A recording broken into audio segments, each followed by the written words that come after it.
I went out of the court. They're all just pushing. They're all kind of like pushing you against the wall. And I was getting closer and closer to the wall. And I was like, The concrete wall was inches away. Every surge from the crowd behind her pushed 20-year-old Alex Eala closer, her shoulder blades grinding against the surface. Her father and coach were somewhere in that mass of bodies, unreachable.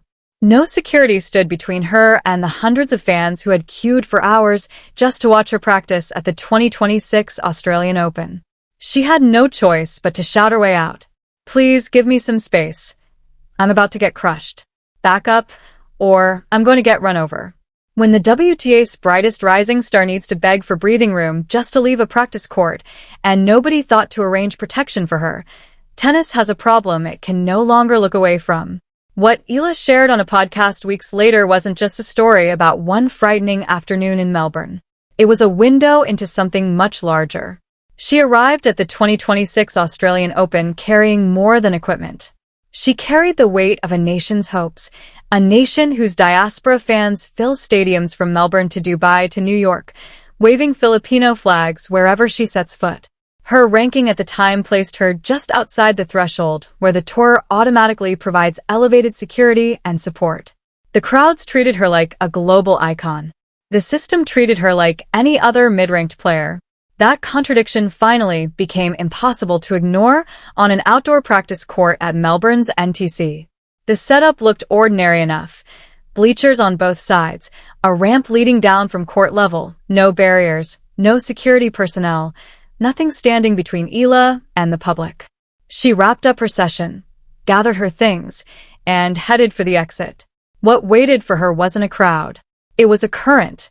Fans rushed forward, autographs, photographs, a desperate chance to be close to the moment. Those at the front could see her struggling. Those further back couldn't, and they kept pushing anyway. Eala described it herself on the Players Box podcast in late March. "The traffic of people coming because they wanted me to sign. I couldn't move. There's a wall right behind me, and they can't see what's happening at the front. They're all just pushing, and I was getting closer and closer to that wall. I thought, okay, this is actually dangerous." Her father was there. Her coach was there. Neither could hold back the physics of a surging crowd. What was meant as an expression of love had quietly become a threat, and nobody from the tour had seen it coming. Not for a player ranked outside the top 29. Alex Eala now requires security at her own practice sessions. The fact that she had to arrive at that conclusion herself says everything about how dramatically her stardom has outrun the support structure built around her. And Melbourne wasn't a one-off. It was a pattern. Eala acknowledged as much on that same podcast episode. "That's how I knew things had changed, when they started waiting for my practices, not just my matches." Early in the year, she admitted, the sheer volume of attention felt genuinely overwhelming. City after city, tournament after tournament, fans were lining the courts before she'd even started warming up. Melbourne, Dubai, New York. The following wasn't regional, it was relentless, and it traveled with her everywhere. Consider what that looks like for almost any other player at her ranking. You walk onto a practice court, a few spectators glance up, you finish your session, and you leave. No crowd, no pushing, no need for anyone to clear a path. That's the standard experience for a player ranked in the 40s. Eala's reality is the complete inverse, and that gap is precisely the point. No other player at her ranking is forcing this conversation. The geography alone tells the story. As Eala put it, New York was big. Melbourne felt like home.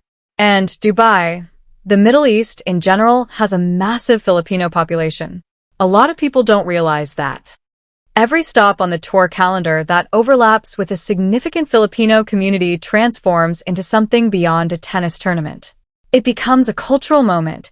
A young woman from the Philippines walking onto the world stage with a racket, and an entire diaspora showing up to claim that moment as their own. Even world number 5 Jessica Pegula took notice, witnessing the phenomenon firsthand in Dubai. On the podcast, Pegula recalled the moment vividly. "Des and I were both in Dubai. My coach heard this noise coming from outside the hotel and asked what was going on. It was for Alex's match, not from inside the stadium from the hotel room." A top 5 player's coach heard roaring crowd noise from an entirely different building and had no idea what caused it. The answer was Alex Eala. It's always Alex Eala. And through every bit of it, the wall, the overwhelming crowds, the noise that shook hotel windows, Eala's response has been to move toward her fans, not away from them.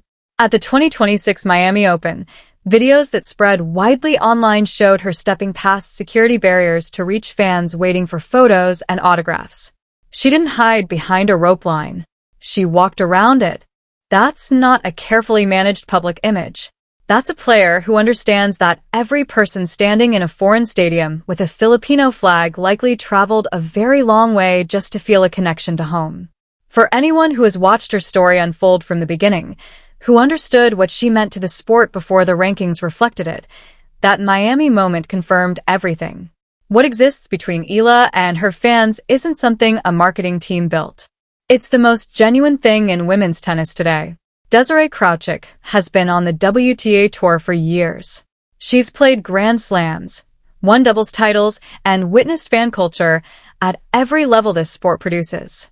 She co-hosts the Players Box podcast with Jessica Pegula, Madison Keys, and Jennifer Brady, for women whose combined experience spans decades of elite competition.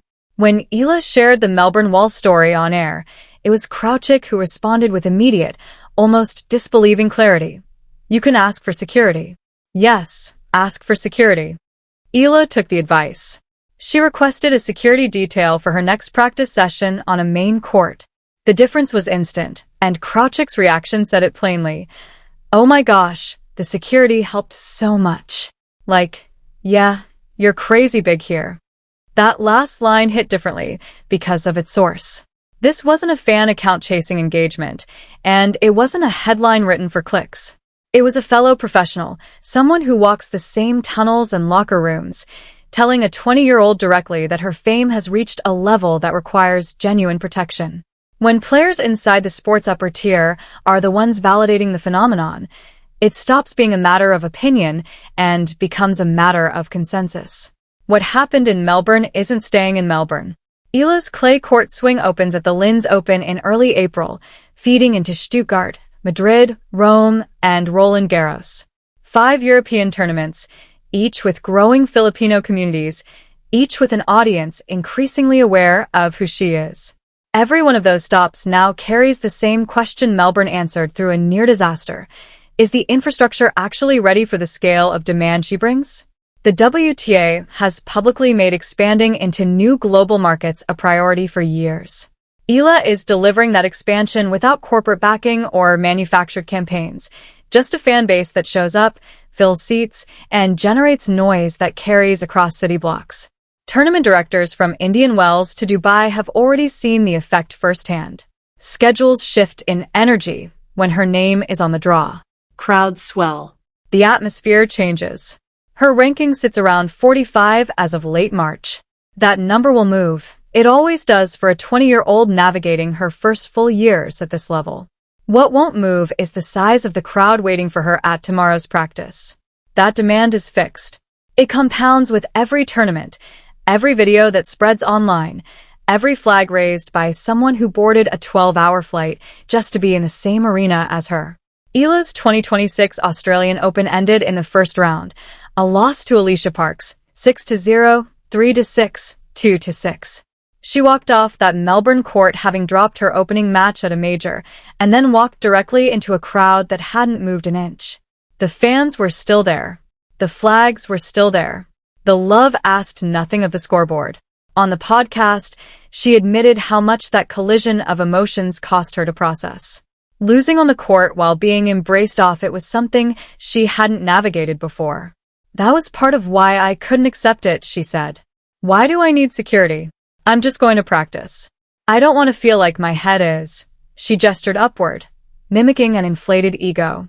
Then, when it came to the question of her own safety, the sentence stopped. She didn't need to finish it. The wall in Melbourne had already finished it for her. Her response, as always, was to compete. She went to Indian Wells and beat Coco Gauff. She went to Miami and won 2 matches before falling in the round of 16. The stumble didn't define the stretch. The crowd at practice the next morning did. A concrete wall at the NTC in Melbourne. A voice cutting through a crowd, begging for space. A world number 5 hearing stadium noise from a hotel room and not knowing the cause. A fellow professional looking a 20-year-old in the eye and saying, "You're crazy big here." A young woman stepping past her own security barrier because the people holding flags deserve to be met halfway. Alex Eala doesn't simply play tennis in front of crowds. She carries an entire nation's identity onto courts that were never designed to hold that much emotional weight. And now the sport has to respond. More security, better planning, a fundamental rethinking of what it looks like when a player ranked 45th in the world commands the attention of someone in the top 5. The WTA isn't scrambling because of her ranking. It's recalibrating because her cultural gravity has grown beyond every system built to manage it. The question worth sitting with: is Alex Eala rewriting what it means to be a WTA superstar, where fan devotion and cultural identity carry as much weight as the number printed next to your name? The clay court season is about to test everything. And the answer is coming fast.